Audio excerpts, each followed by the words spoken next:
This podcast was made with a virtual voice.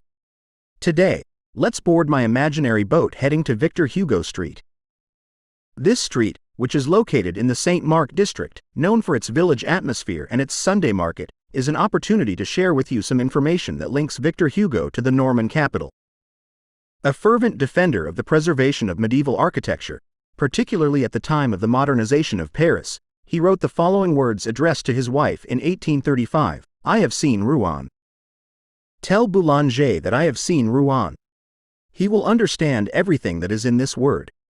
I saw everything: the Gros-Horloge, Saint-Ouen, Saint-Maclou, the stained glass windows of Saint-Vincent, the fountains, the old sculpted houses, and the enormous cathedral which makes magnificent appearances at the end of the streets at all times.